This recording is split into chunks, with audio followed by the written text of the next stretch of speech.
I just want to welcome everybody to the last class of SquidCon 2025. It is a shame it's already over. I don't know, I keep looking at the microphone as if it is a camera, but my camera is over here. It's been a great journey so far. We've learned a lot of good stuff, and I'm here to do another talk on weathering. Last year I also did a mini 101, but this year I'm gonna do also decals or water slide transfers or decals. I know many people say many different things about them, but it's the thing that looks like this. And I know if you've built any model kit or any Warhammer, you most likely have a couple of these, unless you throw them away, because that's a big no-no. So what I'm going to do is I'm going to show you a few examples of weathered vehicles. You can see them down here. We're going to take a closer look at them. They are weathered and they have decals on them. And then we are going to take a test model. We are going to apply a decal to it, and then we're going to weather it to make it look real nice. Hopefully as good as some of these. Probably not, since this is an online class. I'm slightly shorter. I'm somewhat on a time limit here, sadly. But let me switch to our to this camera as the main one and have a closer look at them. I'm not entirely sure. I could never figure out if this is too bright or not, but I think that actually looks quite good. I'm just low-key bragging here. Now, what we have here is one Warhammer model, which is a Sentinel by the Imperial Guard. We have two scale models, one German World War II tank and a British World War II thing.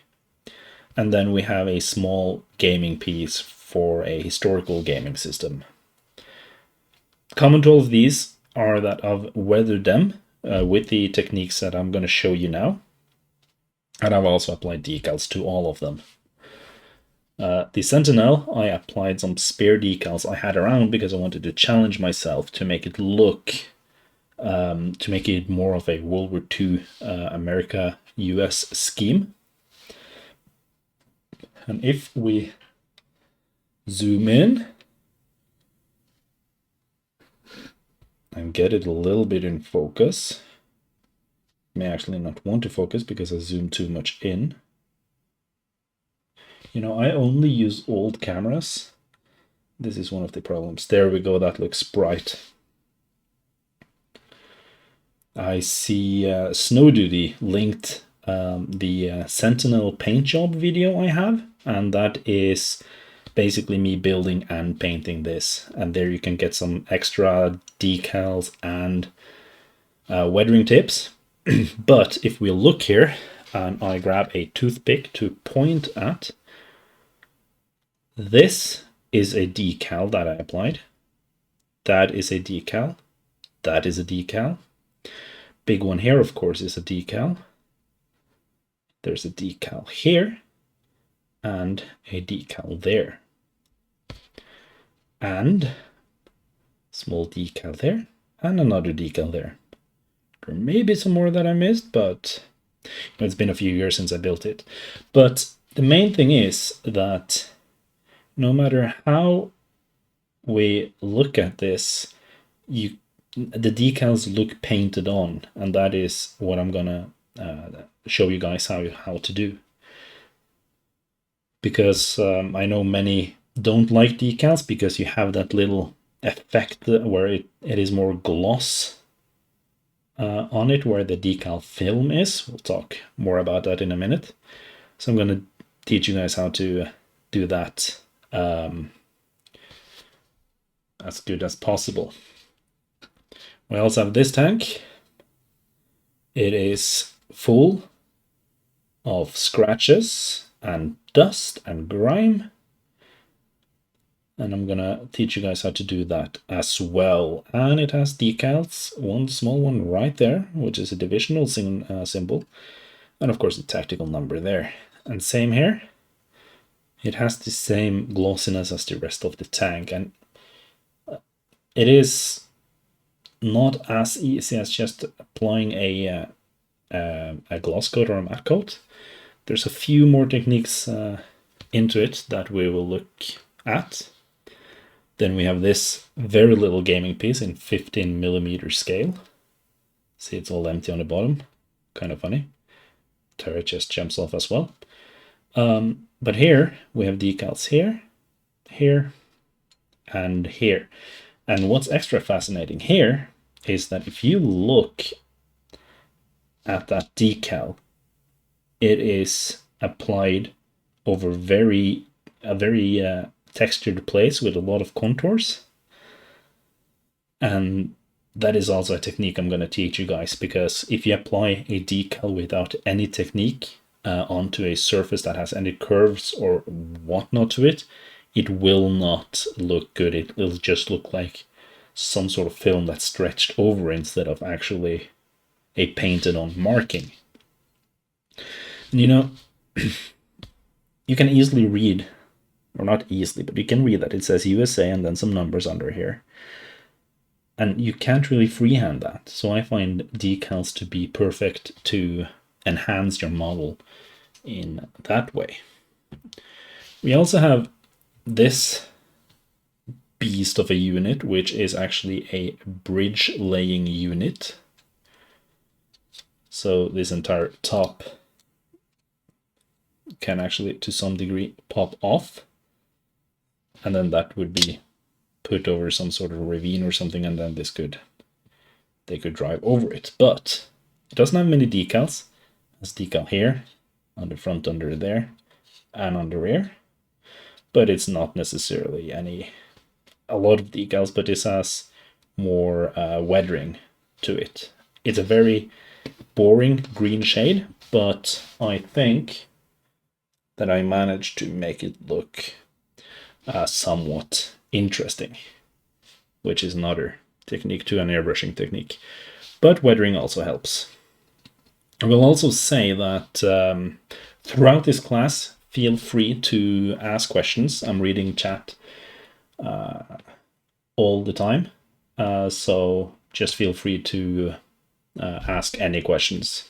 Speaking of which, thank you, Mikey. The cold green is actually, right here. It is the SCC number 15 olive drab, which is the correct paint for a British vehicle in 1944. Yes, I am a self-proclaimed nerd. I don't have to be self-proclaimed because everybody will say it regardless.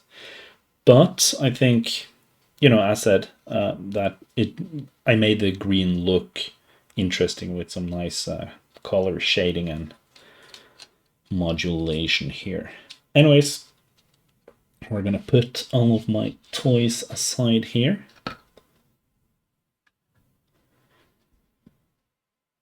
So we can get down and dirty on the actual class. So, no surprise to anyone who's been watching SquidCon, I have this tank hull again, which this is the third class it appears in its third SquidCon. It has been repainted so many times by now, but here we are. So this is a 135 scale tank, and the reason I chose this is because it has flat surfaces and it has textured surfaces, and so it's a very good base to show you different techniques when it comes to weathering, which is exactly what I'm gonna do now for you guys, as you know. Anyways, the thing is, once you've put down your paint job, and I mean, this is just green. I could do more fancy stuff with it, with shading and maybe camouflage and stuff. But for this class, we just keep it all green. So imagine that this paint job is done, and before you start weathering and before you start applying decals and stuff, you will paint all the details. So imagine that this sledgehammer is painted, and this pry bar over here, maybe I've painted different things in different tones, you know, headlights, rear lights, everything. But imagine this is a done paint job, and then I have gloss coated it, because my weathering and decal techniques, they are the happiest when they get a gloss coat. So through the airbrush, I applied a simple layer of the Vallejo Premium Airbrush Color Acrylic Polyurethane Water-Based Gloss Varnish. It's a mouthful of a name, but any gloss will work just fine. And that is why this is visibly glossy compared to its underside, which is not glossy. And because decals often are symbolizing something that is painted on, we will apply the decal first, as it is a part of the basic paint job, before we start applying weathering, because that way the decal will also be weathered along with the tank. So decals, what are decals? Well, I was speaking about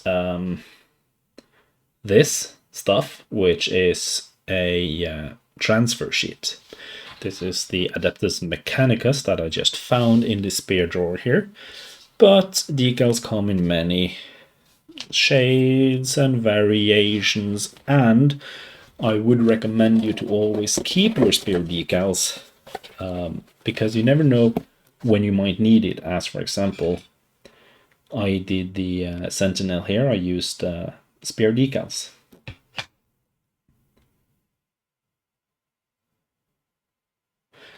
So I have a box, and in this box I have decals upon decals from various model kits, brands, ages. There's a lot of old Warhammer decals down here. The old Warhammer decals did, by the way, come with instructions. But today I am your instructor. But I found one here that I actually wanted to highlight, because there we go. Because decals are basically a print, as a regular, print that you do at home on your printer. But it is printed on a film, or the film is put over the print. I'm actually not too sure on the technicalities of it. But it is the film that holds the print, and the sheet, the paper, is just a sort of a carrier. So when you put this in water, which is why it's called a water transfer or water slide decals, that film will lift itself off the paper, and then you can take that film with the print and put it on whatever you want, to be honest. And if we look at this one here, let me turn down the brightness a little bit so you can see it better. If I flick it around here, you can see the film which carries the print quite well. And then I'm talking about sort of this square area here, where you don't see the film, where you just see the paper. There's nothing to be lifted off. And you can also see that on the stars here, it is within the tolerances, but you can see that the film somewhat extends a little bit more somewhere than it does on the other sides. This is an old Revell sheet from 2001. I can show you one of the worst decals I have, which is sort of printed on parchment paper.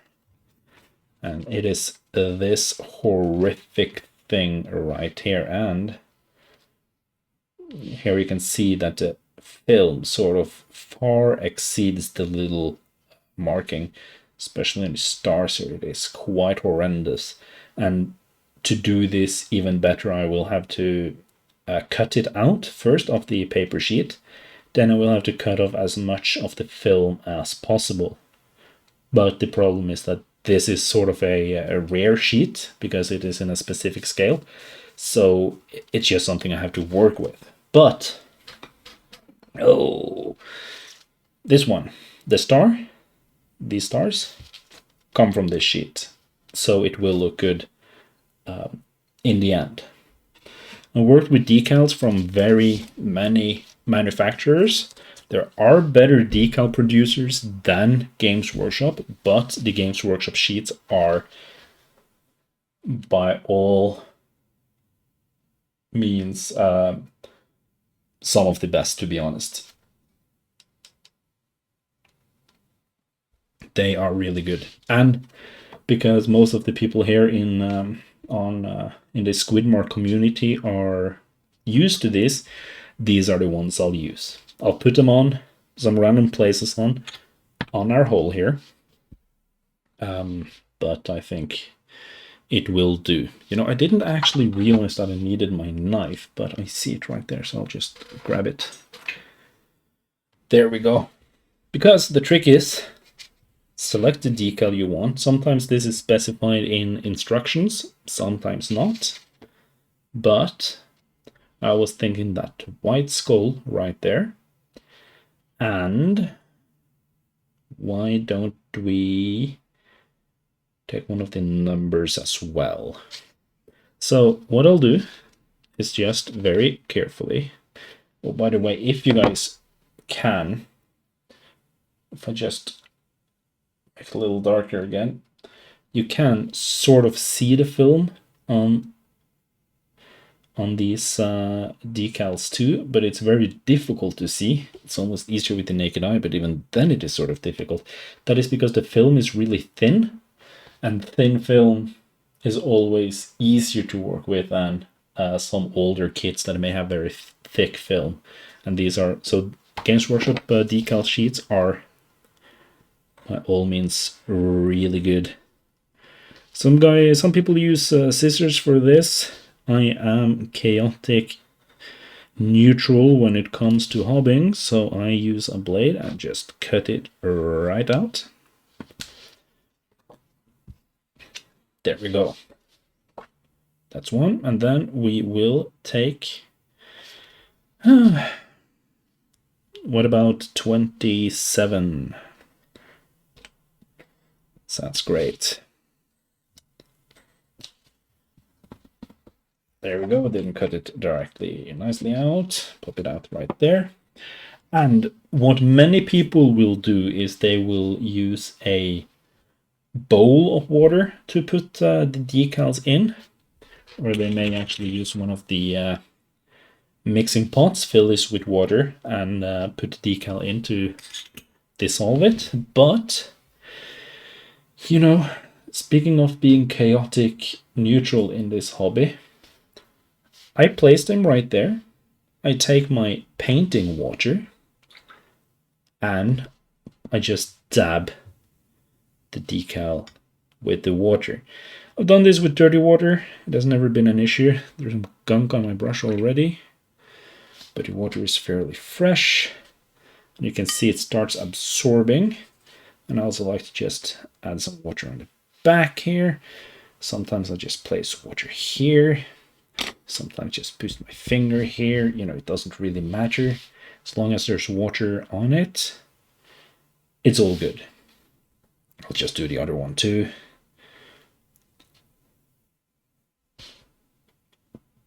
There, I guess. And then the trick is to just wait. Another good thing with the Games Workshop decals is the film is quite thin, but it is quite resilient because decals can tear, which is just horrific, and you don't really want to experience that ever. But these are quite resilient. They can also fold and then kind of glue themselves onto each other, which is also really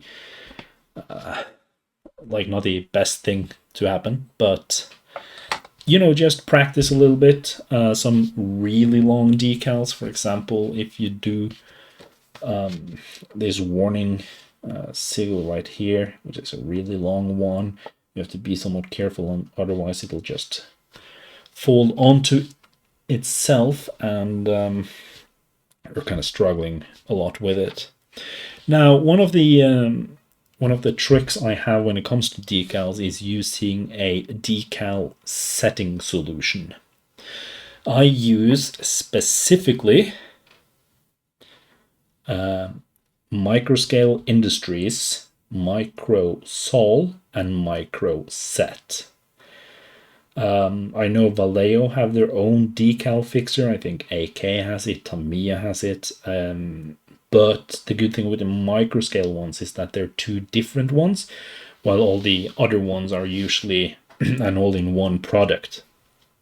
And what these do is, Microset is a setting solution for decals. It will soften decals and improve adhesion.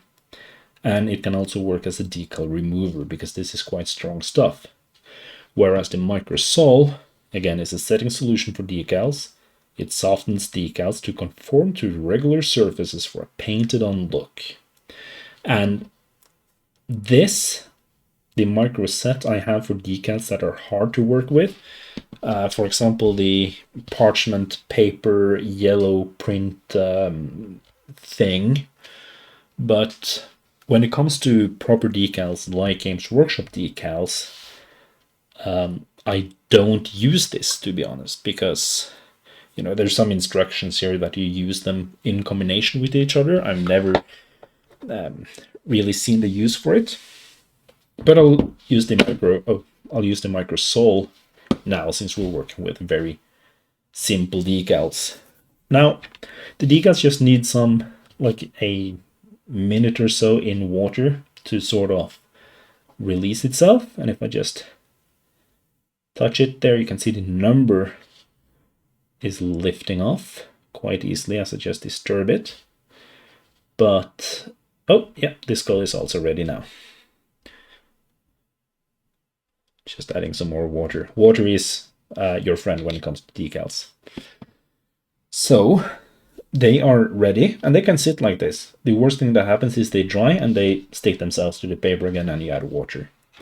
But I was thinking, as you can see here, if I just angle it a little bit, you can see that it has a lot of this anti-skid materials here, which is sort of perfect to show you that painted on look that you can get with Microsol. And I will add the 27 marking just on the side where it's just all flat and boring. So to start here, I am gonna take some Microsol on my brush. I don't like these spots, they're really tall, so they flip or spill really easily. I've never done it, but knock on wood. So where you want to apply it, you just add some of it, and then I will take the decal here, and I usually just lift them up with my brush. I always have a toothpick nearby, because a toothpick can be quite good to have with decals. This is quite a large decal, which is kind of difficult to work on. I have it on my finger, there you can see it. And I'll just sort of place it roughly where I want. We can add more water, and then I usually like to use a toothpick to sort of place it around and rotate it. And then I like to touch it where the film is without a print, because then I can't disturb the print itself. And when I am happy with it, I take a cotton bud and just roll it over, try to squeeze out the air underneath, but also remove all the water that was applied to it. And if we zoom in enough for this to actually be seen a little bit better,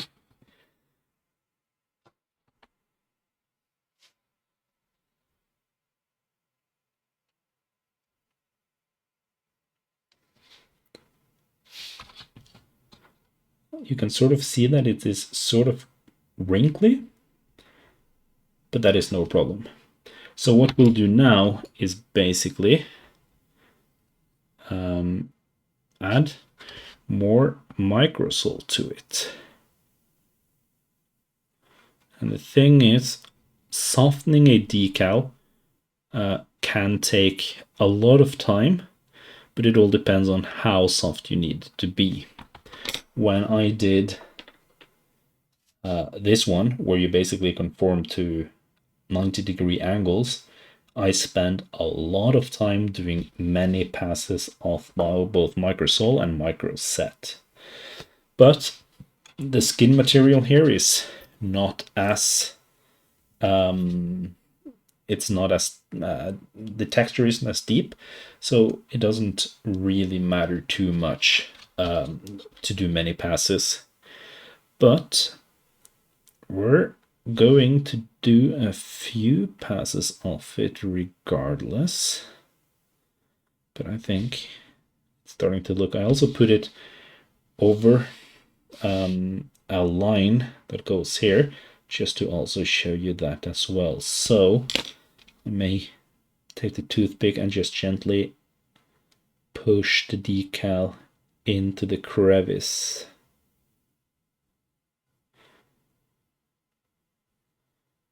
This is just working slowly and carefully with the decal, and keep on applying the microsol solution until we are happy with the result. And as said, this is over a gloss coat. Now we can go over to the other side here. Apply some water there. Let's get this in shot. Just lift it off right on the brush, and we can easily place it there. Tilt it around till it looks okay. Remove excess, add another layer of microsol on top.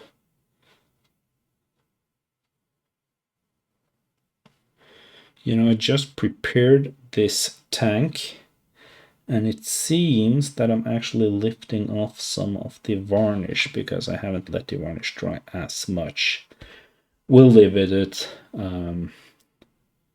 Accidents happen, but this may not go on as perfectly. But back to the big one here. As said, we just keep on applying and taking our time with it.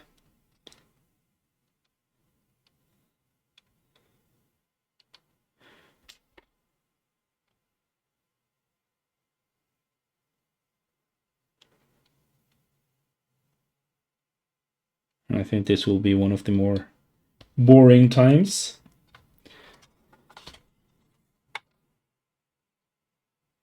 Yes, you're right. It is actually mirrored. That is because that's interesting. You know, I probably set this up too fast. Everything is mirrored. Thanks for letting me know. We can fix that by doing...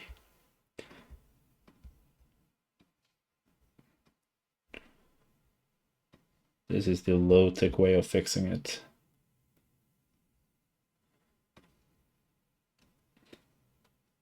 There.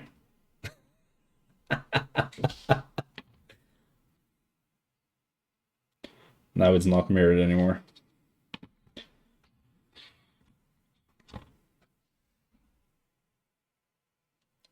The text here probably isn't mirrored anymore. If anyone has any questions about the process thus far, you're free to ask them right now.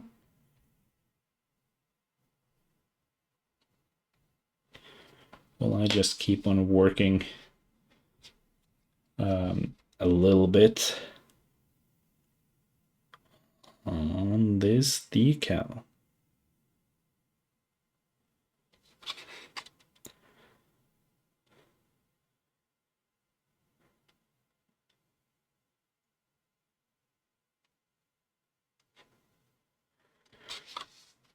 And I can see now that this is starting to look great.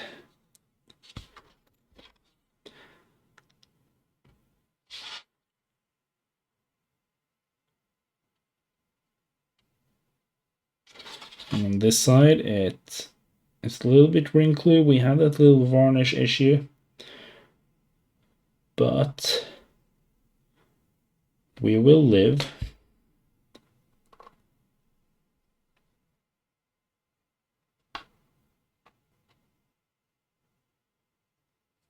You can sort of see the film, but not as much. Same on this one. You can still see the film somewhat, but not necessarily as much. One of the good things with getting the crevice here is that the decal will conform to it, and when we do apply more weathering, it will sort of, like the crevice will be shaded, and then it will look even more pleasing to the eye.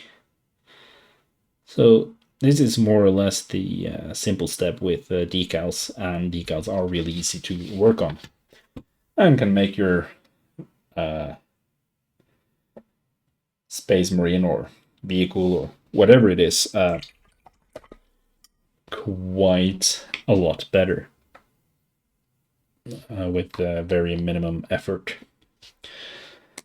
Now, what I will usually do, if this was all up to me, is I would go over the decals with another gloss coat to both protect it, but it will also start to eliminate a lot of the film. And you know, maybe we should do it. I think we should. Now I'm using this cotton bud to sort of squeeze the decal into the little anti-skid markings here. And you know, it already looks very much painted on. You know, it's sort of difficult with white because white is so reflective. So let me turn it down. Let me zoom in for you. Let me get a focus on.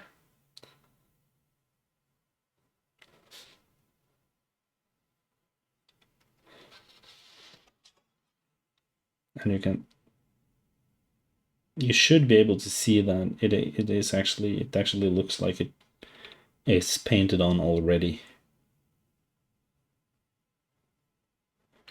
It is very convincing to the eye, maybe not as much on the screen. But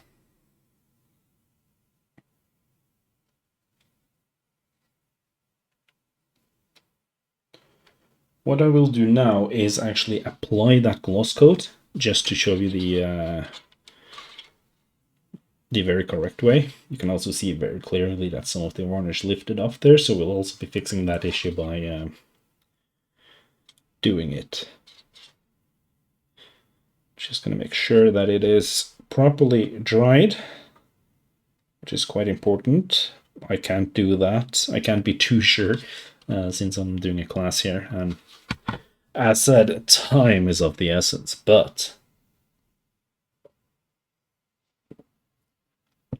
living up to my chaotic neutral mantra, I think we'll just do it live.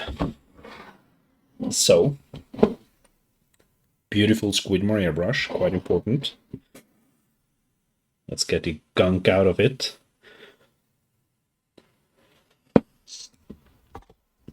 Let us get some value thinner in there.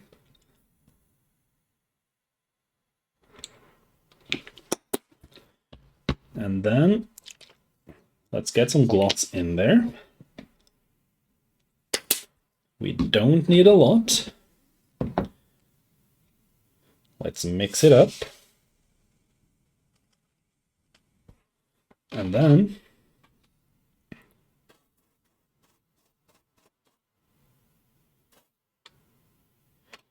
we spray our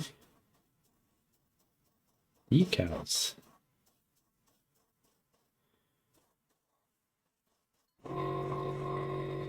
And as I said, this will both protect the decal, but it will also it will help with eliminating the film. And when you can see that film, as I was talking about, especially on this old, rather bad sheet, when you can see the film, it is called like they usually call it silvering, because it sort of looks like silver shimmer, but these varnish coats will help a lot getting it ready. And if you don't want to do many varnish coats, I would absolutely do a gloss coat after it's applied. You can skip the first one, but the second one I think absolutely should be done, and then a matte one at the end.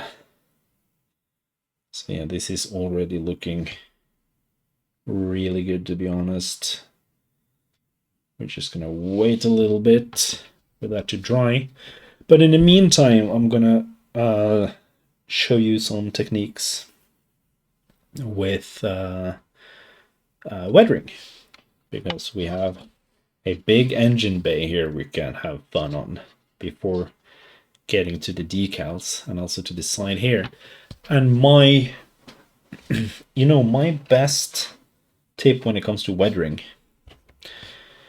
is this product, Tamiya Panaline Accent Color. It is enamel based, solvent based wash, but because it is enamel based, we can do a lot of good things with it.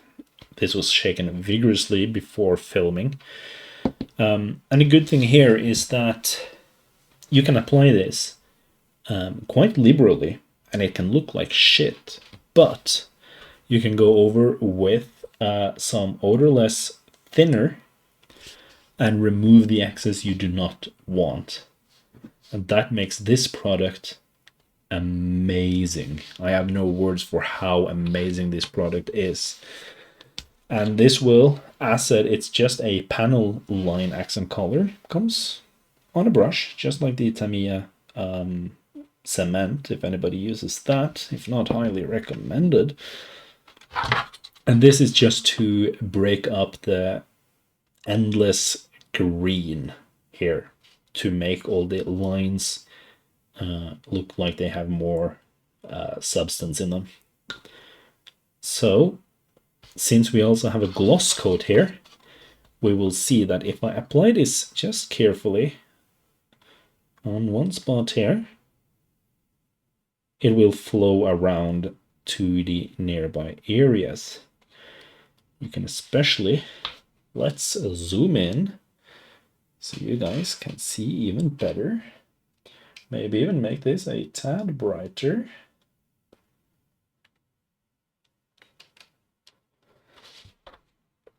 But if I apply this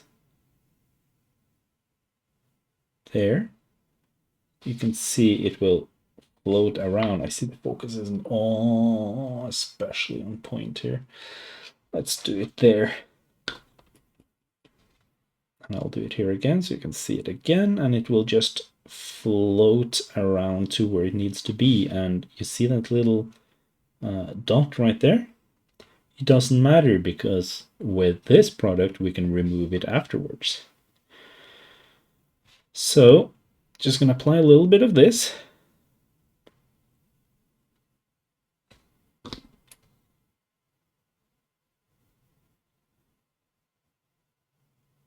But I'm not going to apply it to the entire tank because, as you can see, this can take some time.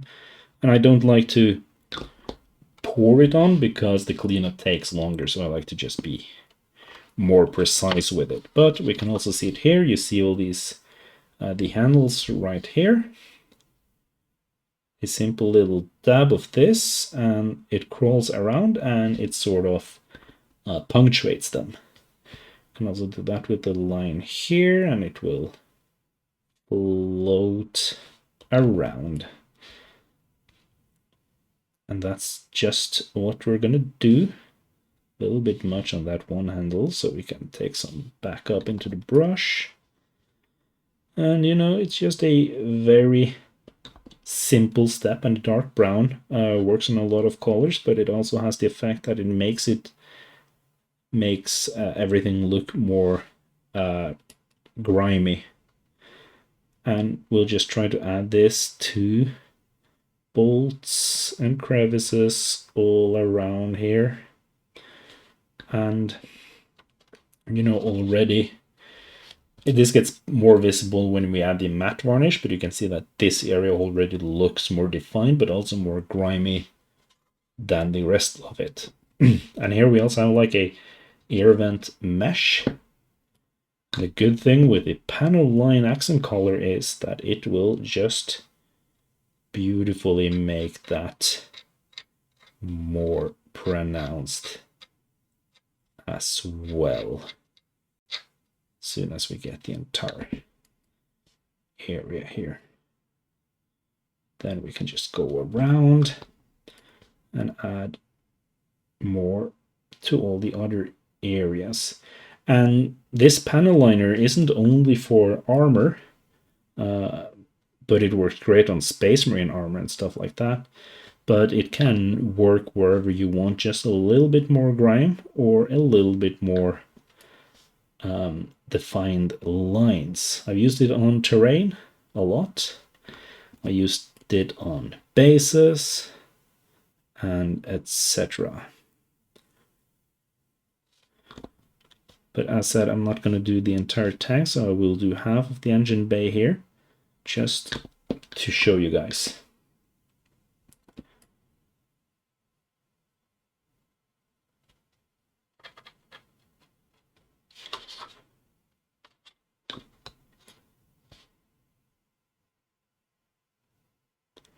And as said, I will gladly accept questions along the way. You know, there I applied a lot of it. I'll have to clean up that later.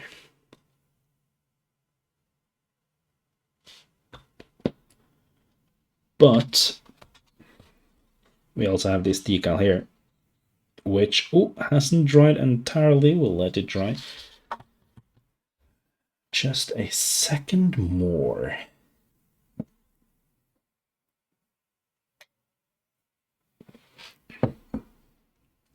So we spent 45 minutes doing stuff now. I think we're making tremendous progress. I think this is starting to look good. It takes a little bit of training to see how it will look after you have matte varnished it, but I think this will look quite good, and I can't wait to show you guys. We also have this sprocket wheel here. We could just apply it liberally to. And you know, where there's more wear, more dirt, you can just apply this more liberally.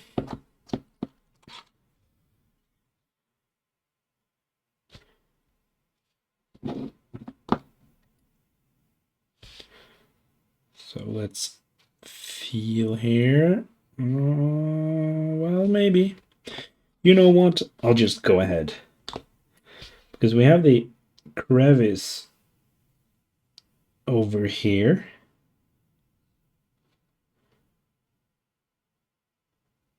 And I think as soon as I put down a dot there, it will flow down the decal, hopefully. And it starts to do it a little bit. That just tells me we could have spent a little bit more time on the decal, but that's fine.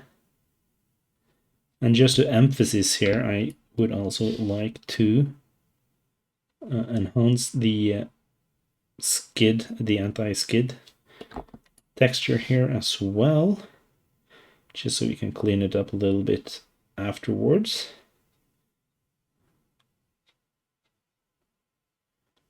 And you guys can see how it would turn out. Now it doesn't really look that good, but you will see eventually.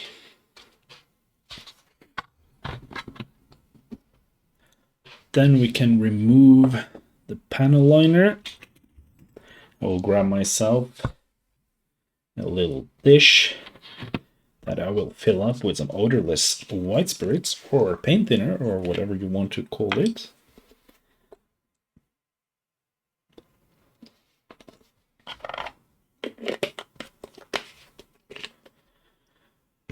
And I will take an old brush I don't really care for. What about this? Horrible brush. Perfect for this job, because this will wear them out. Oh, I will also need a little bit of paper just to, because you want the brush to be damp and not moist. And you would want this panel liner to settle for like 15 minutes or so. Now it's probably gone only like 10, but we'll do it anyways. So that spot does not look good. So how about we just remove it like that? It's that easy. Same over here. Gone. No trace left of it. But the actual color on in the crevice, it's still there. You know what? I was lying. It's actually not gone entirely. There it is gone. And there, that's gone.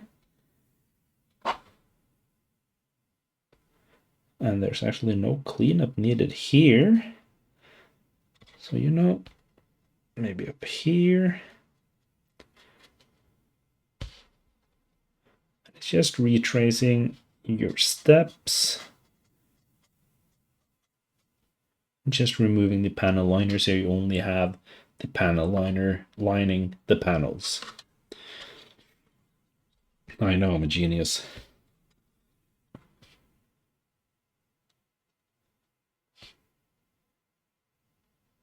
And, you know, this is what we're gonna do. And this should have dried a little bit more, but it isn't really that important for a class. But I hope you guys understand the concept and you can fool around with it yourself and figure it out as you go. And that's the beauty of life, figuring stuff out. And also, since the panel liner is enamel based, or it is an enamel, you can also just use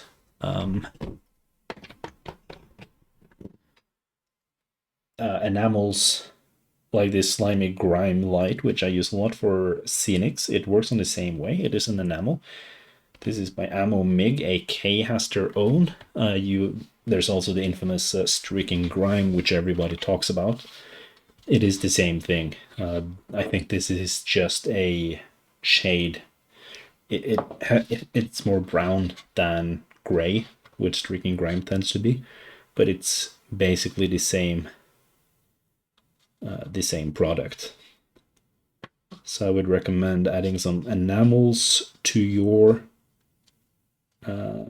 kit, because enamels are great to work with when it comes to making things look dirty, because it gives you time to look at it and ask yourself if this actually looks good. And then you can remove excess if you think it was too much, or you can remove it entirely if you think it looks like crap. You know, here I'm just going around cleaning up. And again, if people have questions, feel free to ask them at any time. I'd rather answer questions while we're doing it than all the way at the end, because then I've probably forgotten what I even talked about. And as I said, this is the third time in a year, third time I'm doing this on this engine deck, so I'm getting kind of used to it. But it also reminded that I should actually just finish this tank instead of using it as a class piece forever and ever.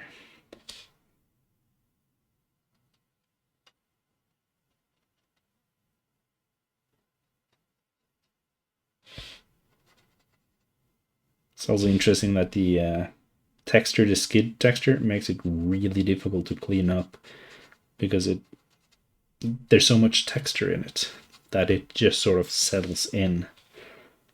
It makes it sort of difficult to clean out.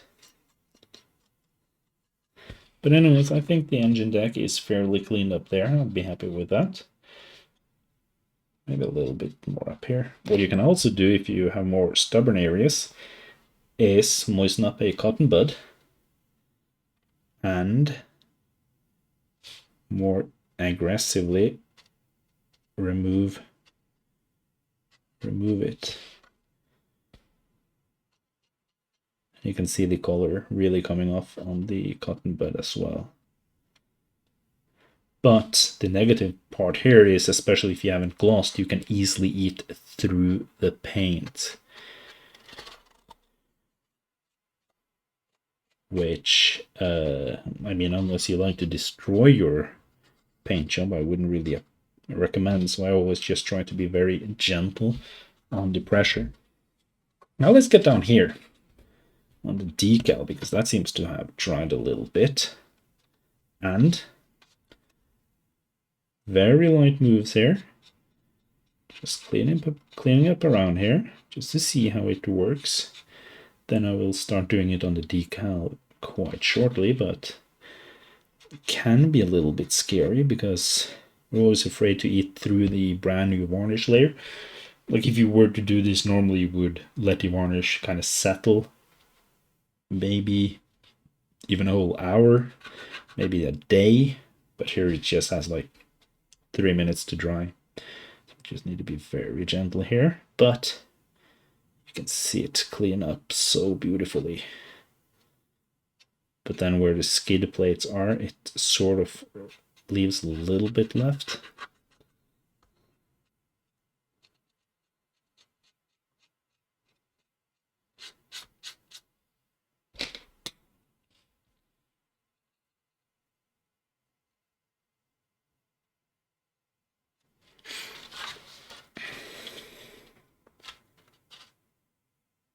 And there you have it. Decal that looks very, very much painted on. There you have 2 decals, pretty much done, and it's that easy to do decals.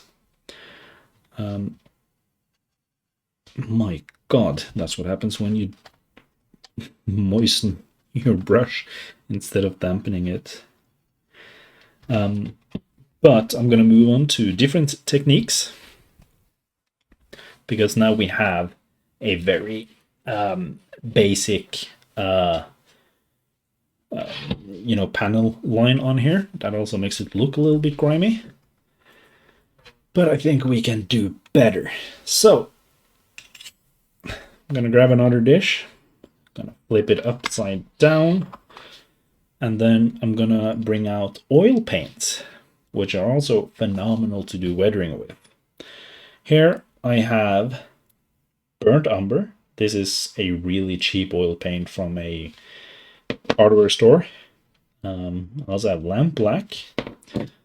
But I will also show you a technique with white, which can make the metal look quite faded. We'll save that a little bit. But for now, we are going to dab on a little bit of black. Even that crazy big amount there is more than we'll need. But it's sort of difficult to put any less out. And then some burnt umber. I've had these tubes for many years. For this, we'll take another shit brush we have, cheap synthetic.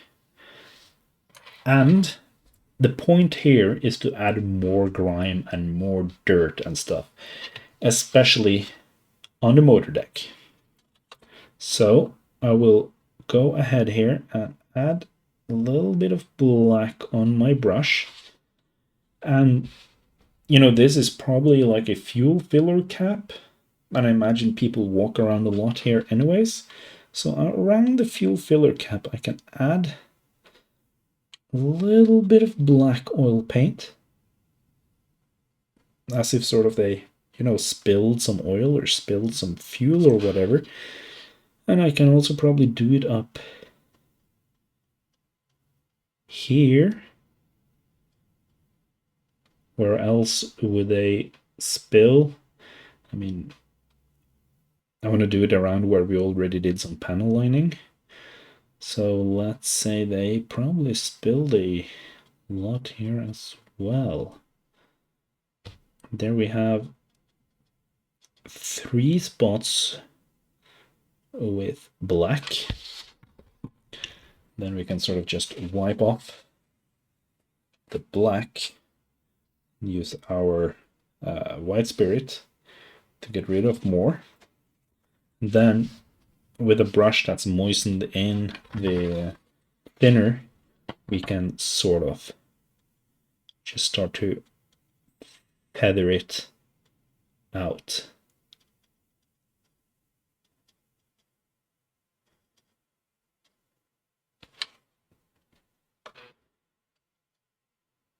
To make it look less like it is just dabbed on, but more like it's actually, for example, spilled on there.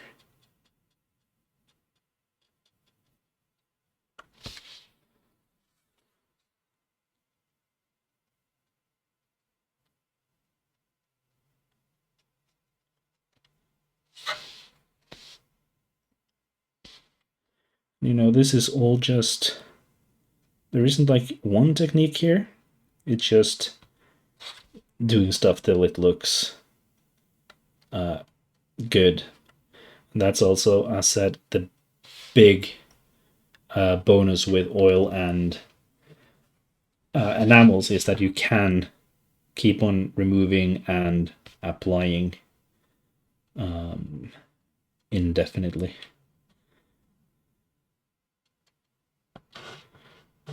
There we go. And the same up here, just feather it out a little bit.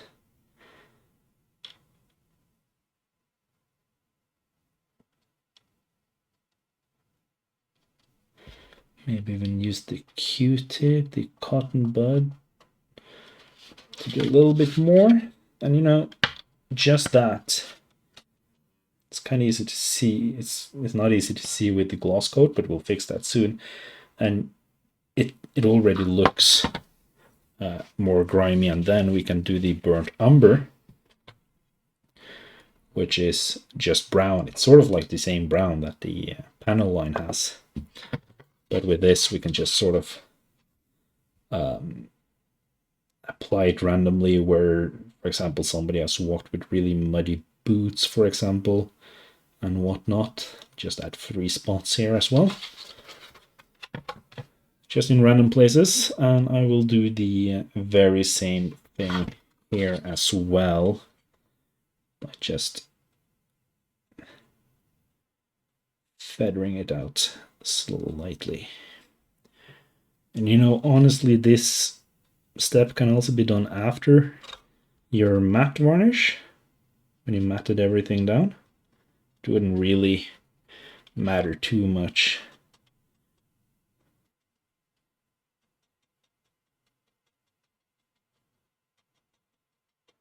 Because this is more final touches than anything.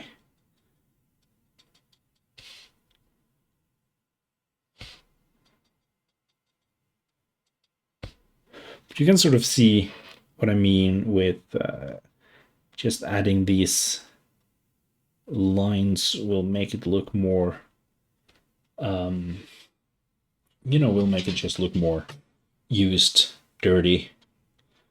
And I think that engine deck is sort of coming together quite nicely. And of course, we can do the same on the decal here.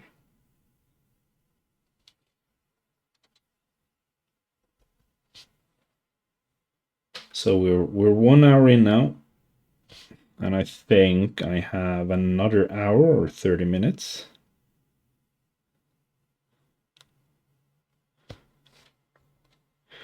It's kind of difficult to do this on white and make it look real. But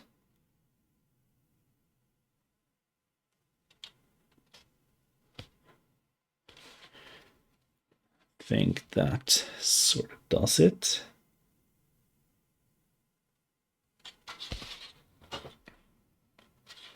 think that looks good. Now I want to matte varnish this before we continue, but and then I will show you how you can apply some simple streaks with it, and also the fancy thing we'll do with the white oil paint. Snow Duty confirms I can sit here till next week.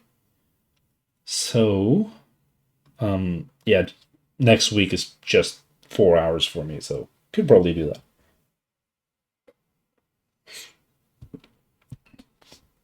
But another good technique we can utilize, if I bring the Sentinel back in, is chipping. As you can see around here, I have painted on chipping, basically absolutely everywhere, which also helps tremendously in lifting the model and looking used. And here I'll just use a dark paint, but one technique that works really well too is this one, where you just basically use a lighter shade of your base color for your chips. And this is something that I want to show you guys as well on the green one, but we'll just have to wait a little bit so we can matte varnish it, and then just wait a little bit more so the matte varnish dries. But we're still absolutely speed running this. But I think it is coming together beautifully. And when you buy oil paints like these small 12 milliliter tubes, you usually get a whole tray of them in different colors, so you can really just mix the browns and blacks around as you want. I did hear Jenkins use a hairdryer on his stream, and you know what? I could kind of use an hairdryer right now. But I'm just looking at this and just looking at it for when it has dried. You know this sprocket wheel down here? I just dabbed on the panel liner, and I think it looks quite good. There's probably some area in there where it kind of has a rough edge, and I would probably fix that. But I can imagine this part especially gets a lot of wear, so I wouldn't really bother with cleaning it up too well. But as said, any questions, ask them. This is a good time because right now we are twinning thumbs. And I have absolutely no pause or break entertainment prepared. But I guess we could prepare for the next step. I found this screen right in front of me. It looks brighter. It looks perfect. I would probably dull it down because I think it is very saturated. Maybe not. Looking at the top there.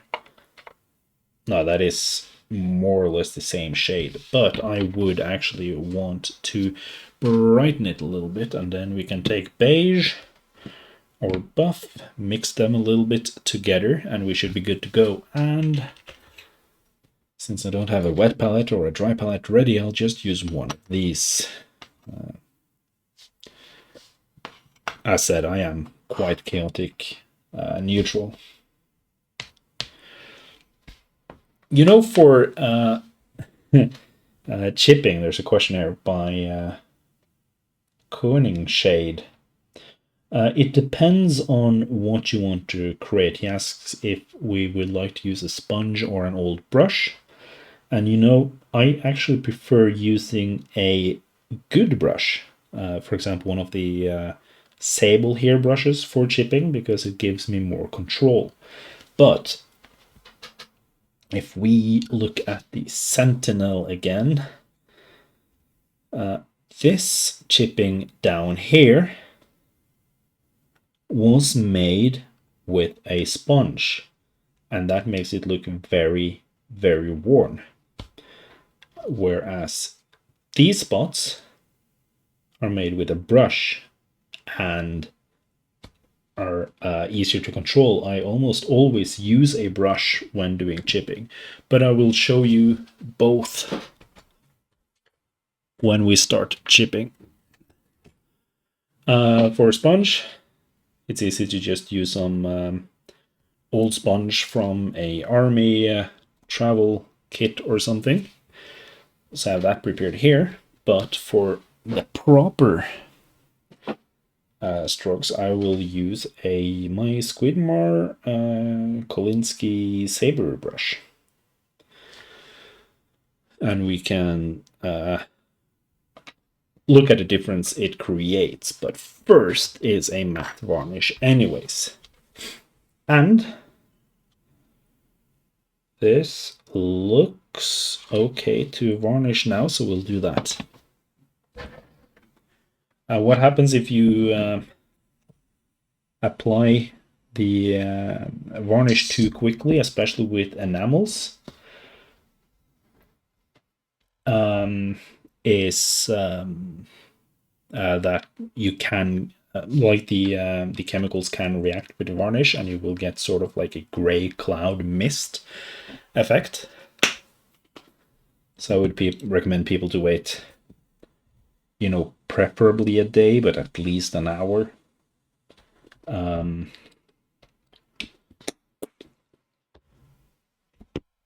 we're just gonna go straight into this.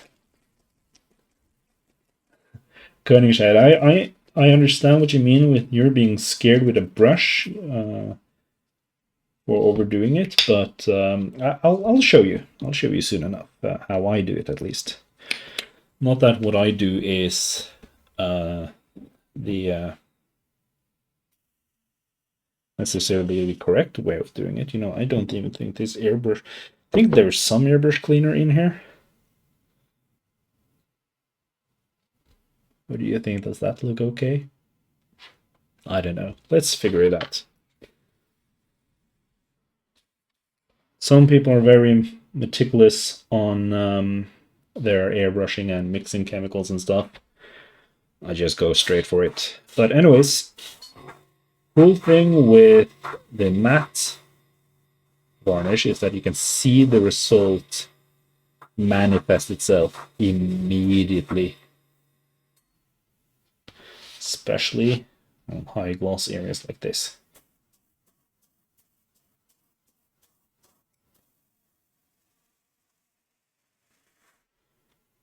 Suddenly no gloss.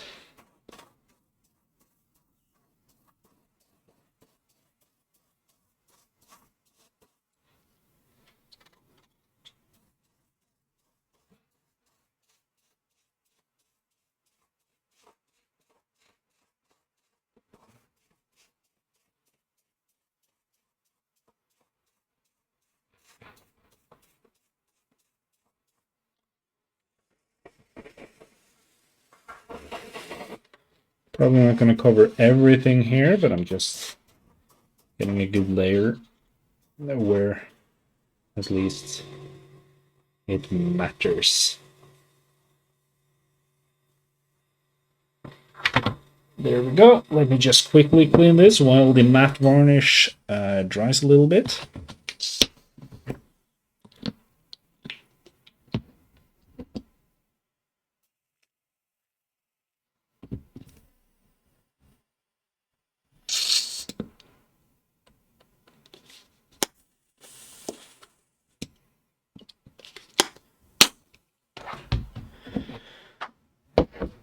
There we go.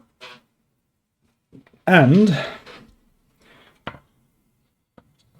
it's probably still drying a little bit here, but you can definitely see the difference where panel liner and weathering has been used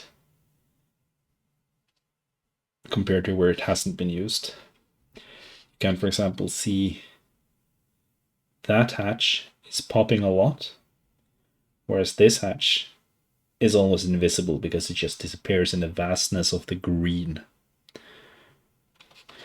When it comes to the decal in front here, you can sort of see that I didn't apply the panel liner all the way out on the textured areas here.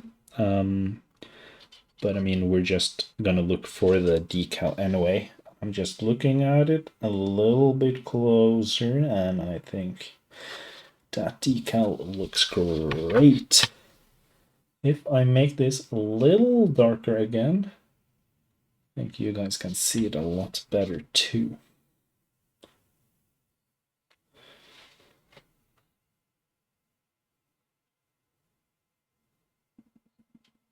You can also see that there's no silvering here, and that it sort of does look like a painted on piece. How close can I have it to focus actually? Will it focus here?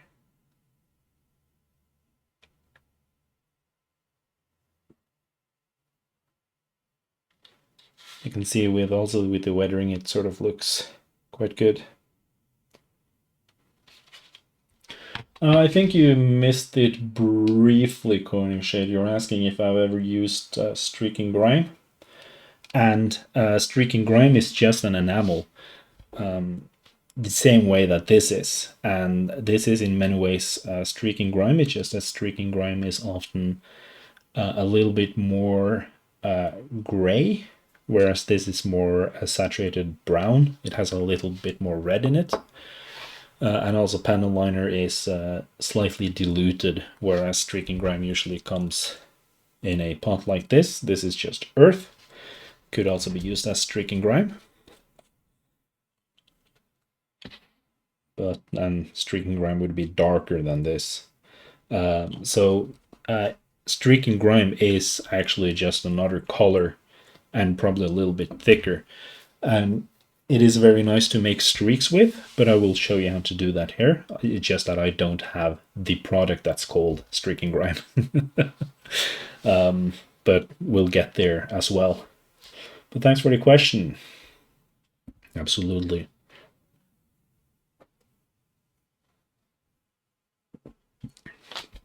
But I do actually think that the engine deck here does look quite nice. And you know, that skull actually looks kind of good where it's placed as well.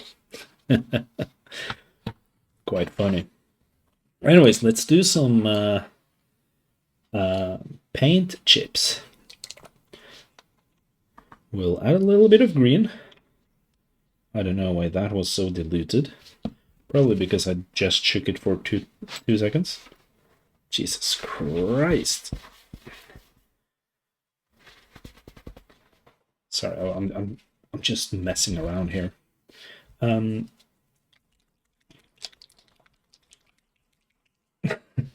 Thanks, Cunning Shade.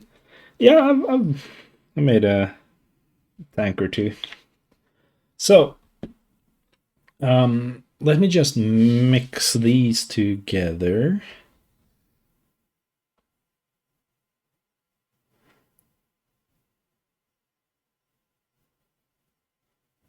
Da, da, da, da.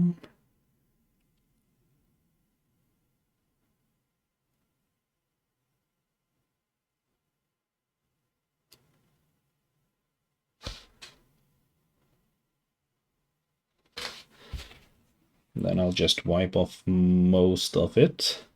Add a little bit more water to my brush. And then I don't want this to be as watery as it is now. But again, for demonstration, it probably works. Yeah, can you say there's many ways to weather. This is just my method. There's so many techniques. Some people just use Null Oil, for example, or Agrax Earthshade. I like to go a little bit more fancy and just add more steps to it, because I think more steps helps, because weathering on a real thing isn't something that happens, it doesn't happen in one process.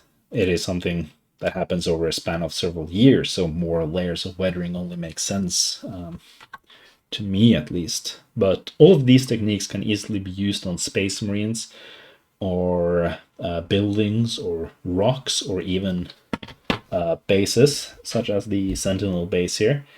There it is. Has some pigments in it, for example. Pigments isn't something I will necessarily cover that much. We'll see how much time we have left, but I have some pigments here that I could show. But let's add some chipping, and I think when it comes to chipping, it's just a matter of not adding chips everywhere, but do think where it would chip in real life. So where would it chip in real life? Well, darn good question. Go outside, look at some industrial machinery or something, but it will often chip around hatches, around places where people walk or crawl or use tools. And then, I think, actually, if you look here on these holes here, these are actually steps where the crew will put their foot in to crawl up or climb up the tank. So it will most likely chip a little here and a little here, maybe even add a little line here and a streak down there. And I mean, you saw how quickly that was added, and I think that lifted the model tremendously. I see people are asking in chat too. They would love to see pigments, so I'll get to pigments.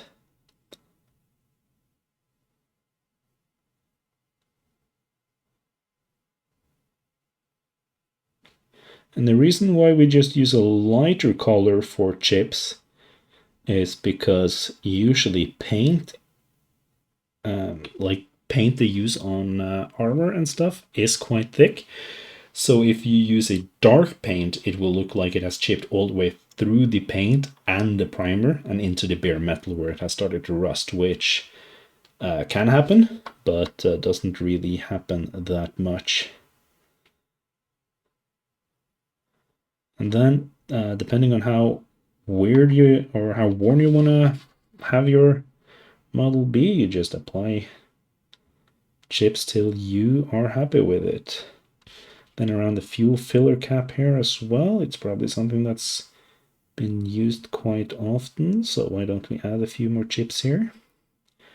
And here you could probably add the oil paint on top of it instead of the chips on top of it, as I'm doing now. But I hope you get the point here anyways.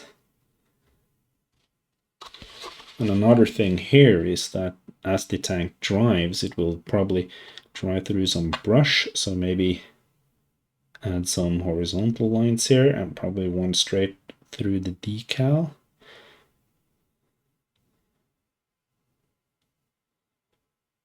And as you do this all across the length,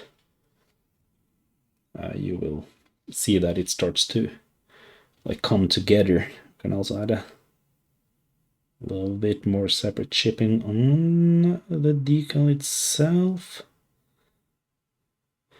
But of course, not only add it on the decal, but a little bit around on. Otherwise, it looks like you're just focusing on the decal. The same here. People probably step a little over here as well. So just adding some, you know, some chipping here.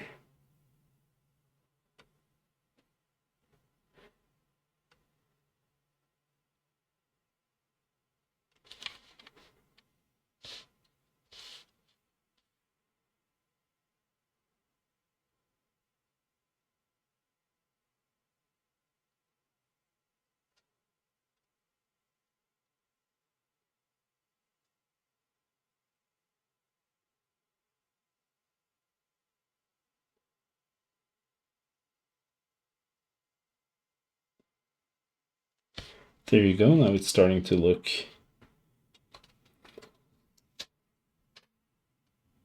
a lot more worn right there. And, you know, chipping is one of those things that start to look good only when you have added it more or less absolutely everywhere. But for my brush chipping, I think this is a good demonstrator, but you would like just follow around absolutely everywhere and just add chipping. And when you see spot gets a little bit too ugly, you just wipe your finger because you're working with somewhat diluted paint, and that fading just makes it look better anyways. You know, happy accidents, as Bob Ross says. But I will show you the sponge technique as well, which basically just take a sponge or some foam or whatever you want to call it, dab it in the paint you want to use to chip, get most of it off, and then you can controllably just add chips along the way. And you know, this is an effective way to cover more ground, but in my opinion, it tends to look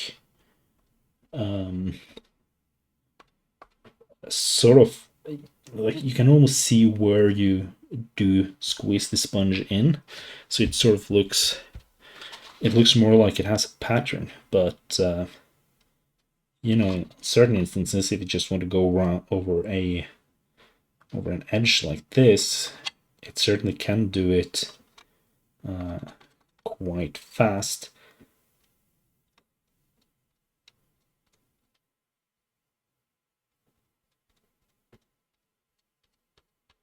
You know, that skull decal now is starting to look really, really, really worn.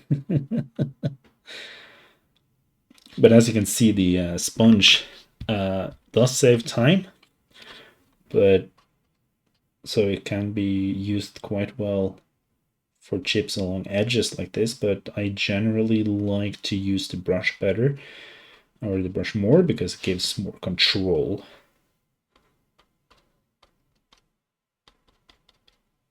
And now I'm just overdoing it just for the effect here. You can see how quickly and worn this spot looks. You know, that was I think that was chipping. You know, since you asked about streak and grime, I will use this one, which is earth. I just need to mix it in the vortex mixer.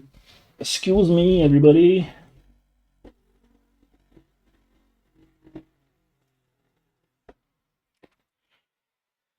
Just to see, show you how you can use streak and grime or one of these.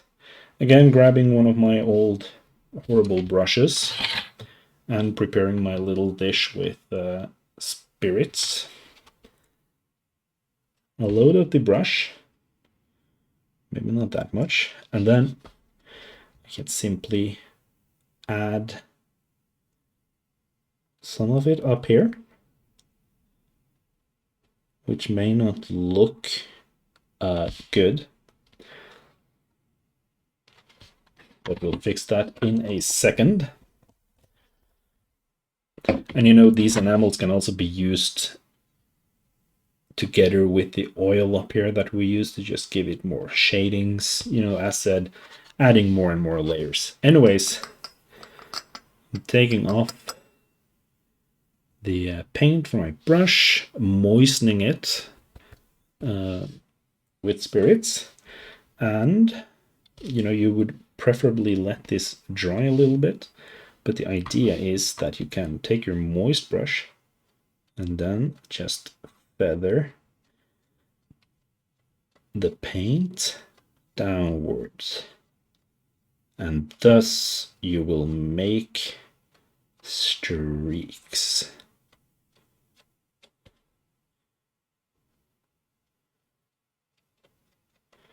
And if you do that many times, you will sort of build up. Looks like almost it has been dusty. It's been raining. Rain sort of makes it streak downwards. And, you know, talking about hair drying, let's just use the airbrush.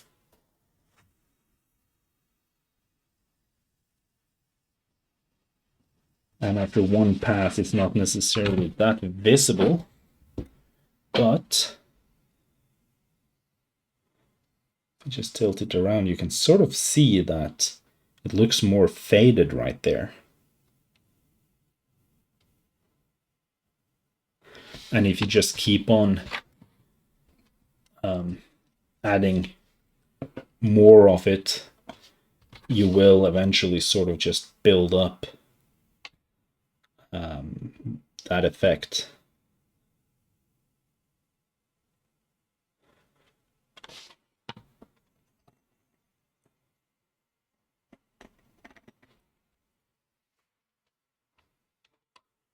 And then you could also do it a bit more heavy with, you know, less dilution.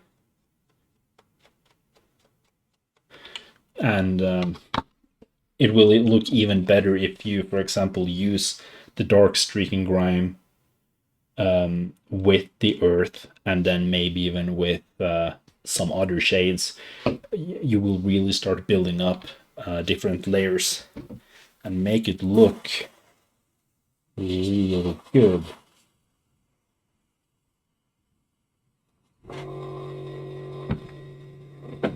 And you know, I'm just speed running through this, but there you can sort of see it. And you know, as soon as you've done this on all the panels, your weathering really start to show through. And then you could do a matte varnish on top of it all, just to seal it in, but also that you can sort of like it doesn't get glossy, to say it that way. Now I'm going to show you what you can do with white oil paint, because that is probably one of the more what should I say, more visible effects, but one that you really don't think about. And if I just dab on, this is from the same hardware store, it's just a bigger tube.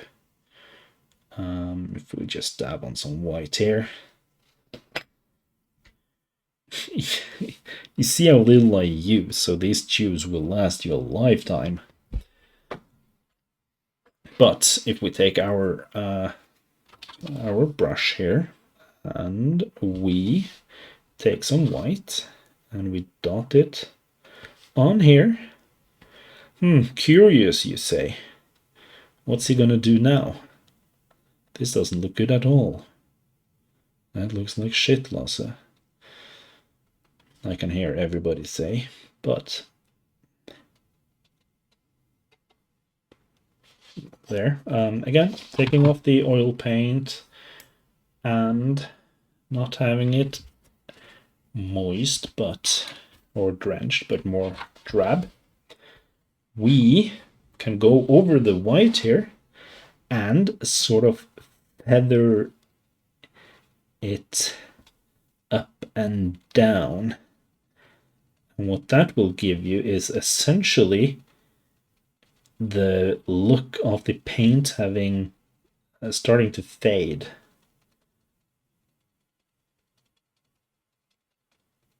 Just fading in the sun and getting more bleak.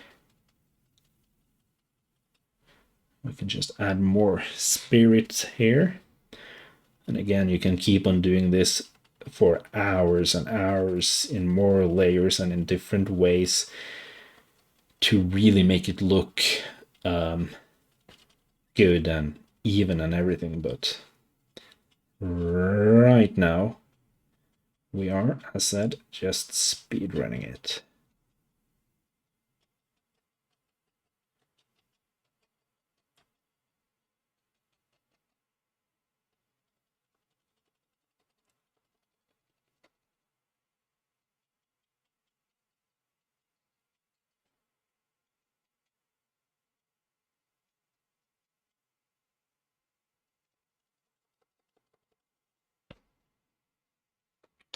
And then using my former favorite dryer, we just dry off the spirits here.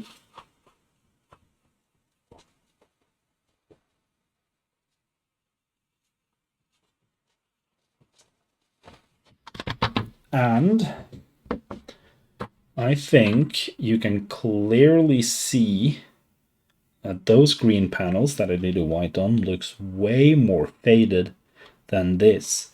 And this will also help you make the green color more interesting, because this isn't one shade of green. This is just one shade of green, but here you have several shades of faded green, which makes it look more interesting.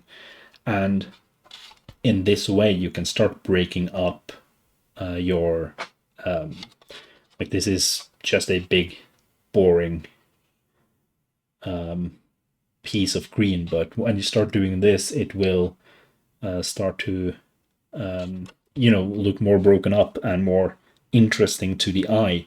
And then you can do the streak and grime things on top of the white and just start building up.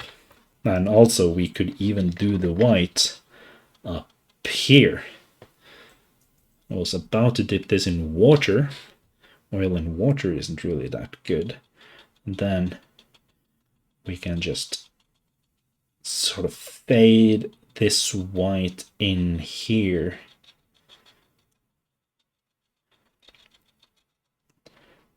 And when dried, that panel will stand out compared to all the other panels too.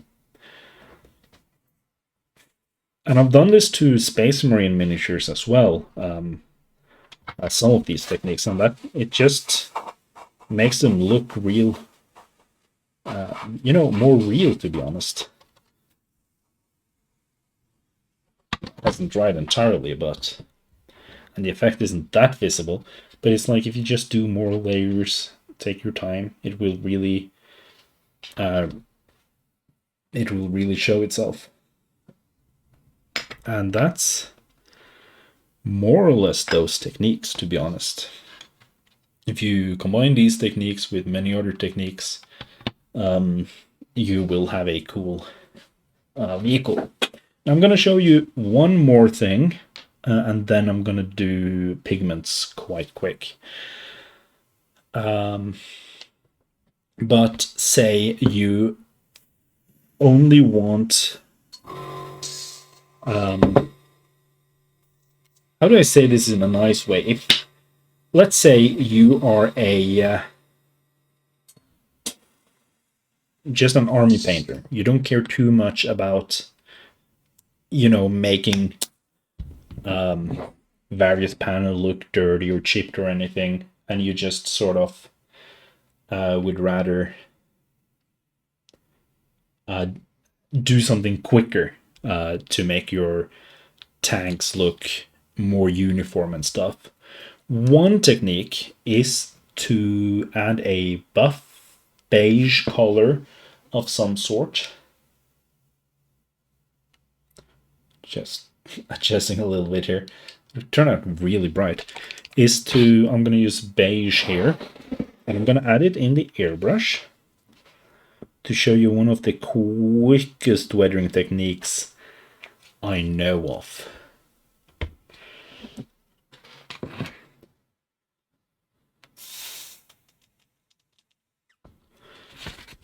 And the panel lining, I would recommend everybody to do that on anything metal and stuff, because it really makes everything pop, as you can see here compared to over here. But if you just want to do a really quick dusting of the tank, like it drives through desert or something, you can add beige, and then quite simply wait till some beige actually comes out. Is that too diluted? Oh, there you go. Just very gently airbrush along the bottom, more on the back here. Okay, it was kind of diluted actually, but you get the point. And that's how you can make one side dusted really fast compared to the other side, which is just nothing. You can even do it here too. And then it splattered a bit because it ran out. But it shows you the concept of it. Really fast way to like add some more dust.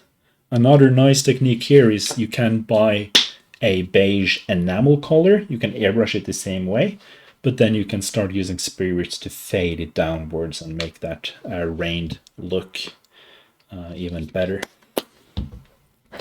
Just gonna do this quick, give this a quick clean, and then I will show you pigments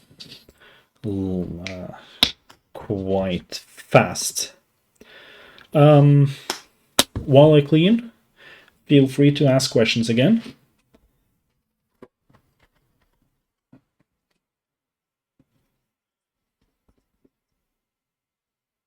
And if there's no questions, we can just go straight on.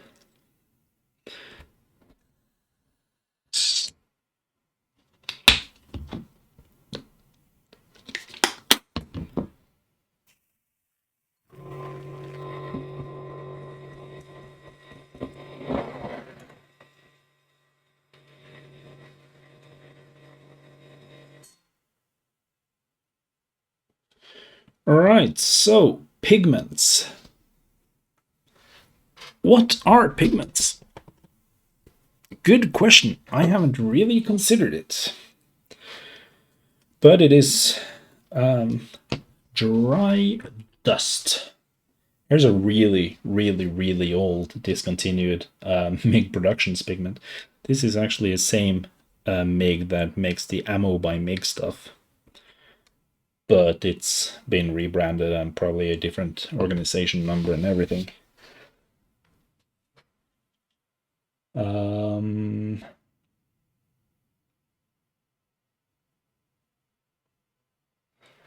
Koningshade, my problem is that I think I just had too much thinner in my paint, so it didn't turn out as nice as I thought it would.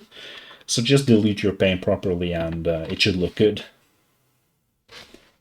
I'm not going to call myself the Bob Ross of tank painting, but if you guys want to call me the Bob Ross of tank painting, then I am more than willing to accept that title. So when it comes to pigments, they are basically a dust powder sort of thing to work with. And I mean, it's really not any magic thing or something. I actually don't like working with pigments too much, mainly on bases, because then it can just be spread around with the sand or gravel that's already there. But simply, we add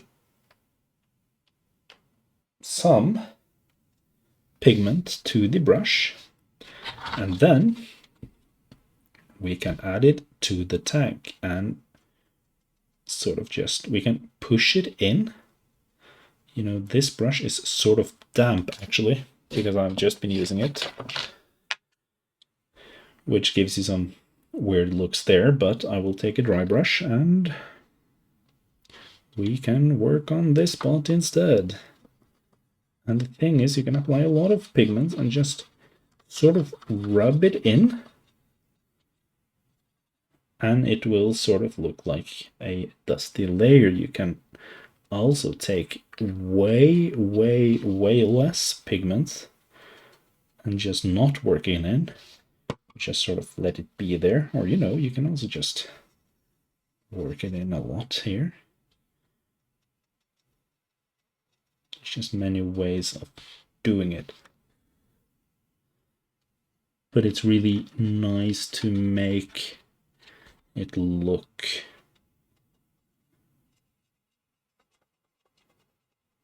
like dust.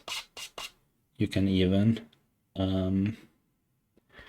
complement the rear end here, where dust probably accumulates more as you're driving. Sort of place it along the bottom here.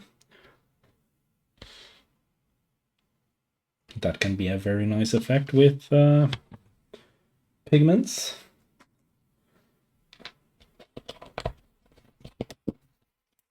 We also have rust pigment, which can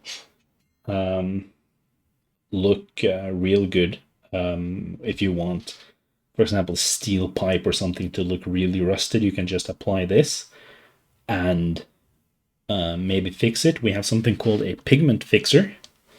This is real old, but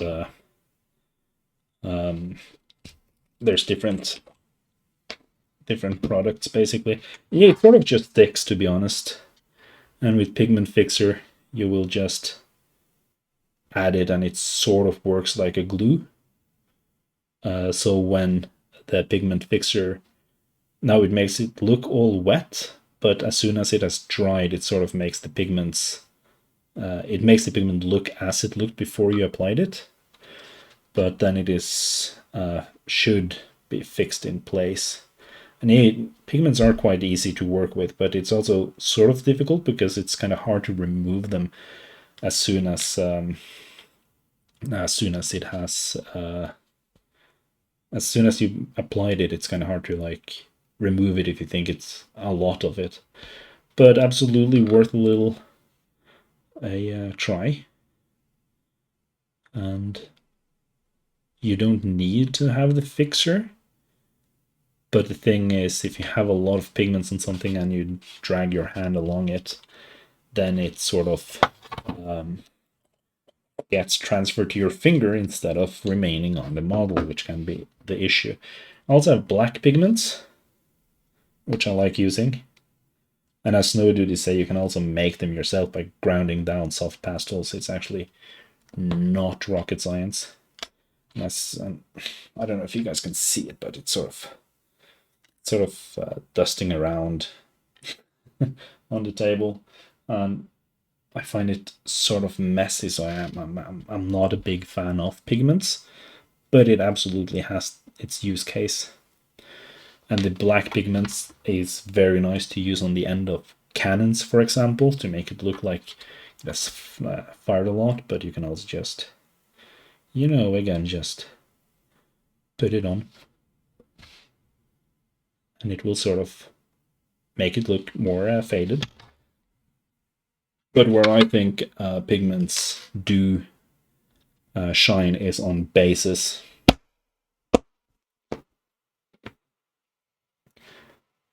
So if you have a base and you have a texture paint, and you just have like one layer of texture paint and it looks all the same color, it's nice to grab a dark and a bright pigment, just smear it around.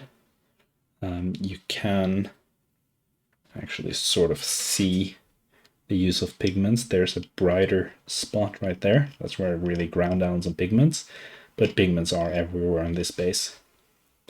And it just sort of makes it look more like it has different shades basically, and that's what you want when you want to make weathering and just make everything have a different shade so it looks like it's actually used quite a lot. But I mean, now I've gone through several techniques for weathering. I've shown you guys how to do decals. Really simple, but it really lifts your paint job, in my opinion. So you know, get out there and apply decals and do weathering, because weathering makes stuff look good, in my opinion. So before we quit for today and forever, not forever, this is the last class of SquidCon 2025. We're entering the very final minutes. So the question is there any questions? If so, I'll give you a few minutes to answer them. And if not, I will call it a day. I think it actually turned out quite nice, to be honest.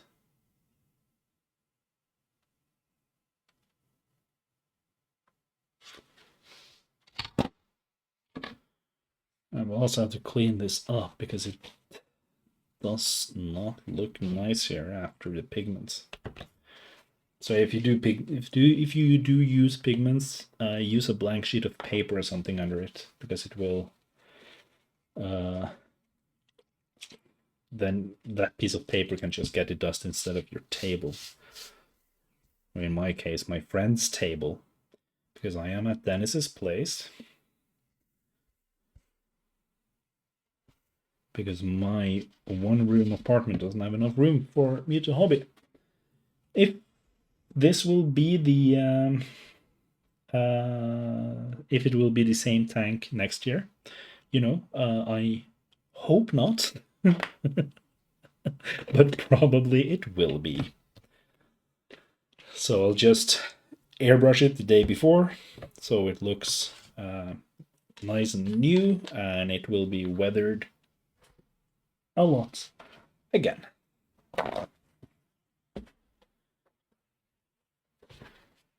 And actually, interestingly, if you go back here, you can actually see that the pigment fixture is starting to dry. It does not look good right now, but it is actually starting to dry.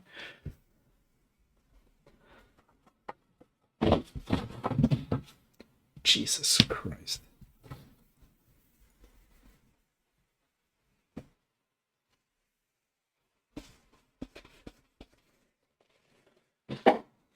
Yeah, I said I should just finish this tank for a change. Right, guys, well, it does not look like there are any more questions here. So I think I will end the stream. And I will just say thank you to everybody who watched my class. Thank you to everybody who attended any class in SquidCon. Thank you to the great people, masterminds behind SquidCon. And in general, just thank you to everybody who hosts SquidCon, to those who have classes, and to everybody who wants to learn. And people are already saying they've learned a lot, and I appreciate that a lot. And you know, that's why I do this and bring out camera, big light, and everything. So I appreciate that you guys appreciated it. If there's any, if you have any questions later or you want to discuss weathering, I am always on the Squidmore Discord. My name usually changes a lot, but right now I am already been renamed Lossa Bob Ross of Tanks. So just look up Bob Ross and you will find me and on the Discord, and just DM me or tag me or anything, and I will help you as much as I can. So yeah, thank you guys a lot, and I will hopefully talk to everybody at some point again. And I wish you all a pleasant Sunday evening. And thanks. That was SquidCon 2025.